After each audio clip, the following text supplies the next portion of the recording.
Apa yang baik ni? Hujan-hujan renyai ni saya dapat jemputan buat review kat sini.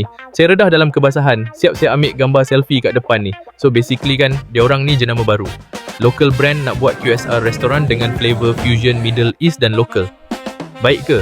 So depan saya ni terhidang dah banyak makanan.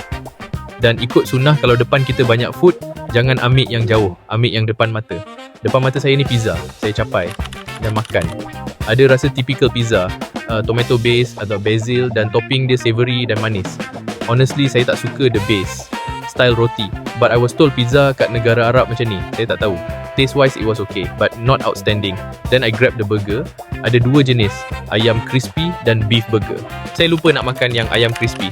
The beef burger ada CP-CP rasa burger McD, tapi just CP-CP. Bun tak ada soft sangat, but saya suka dia firm. So nampak cantik dan tak soggy. Patty dia thick, ada good bite dan decent taste.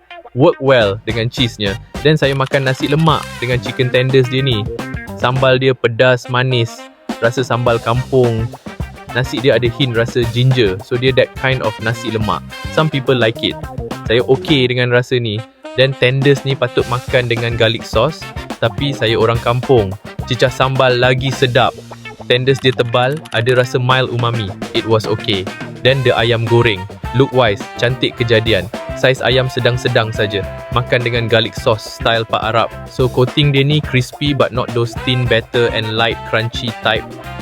I would say teknik buat coating ni kurang tepat dan benda tu kacau overall rasa. But ayam goreng is ayam goreng. Okay je rasa dia. Then saya makan loaded bowl ni. Saya ada bawa balik and anak saya suka. But saya rasa mayo and sauces dia a bit too sweet. So bukan favourite saya, dah tua kot. Then the bubur, saya mula rasa, sedap ke? But bila makan, I like it. Ada strong ginger taste, I think comforting. Saya akan repeat. So my verdict, I won't say the best. Far from being able nak replace KFC dan McD.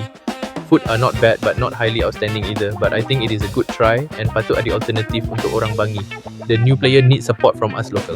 The genre of ayam goreng ni bukan sesuatu yang mudah because ayam diterima ramai.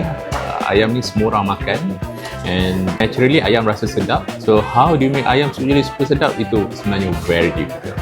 Yeah, give it a try and this is Andy's call.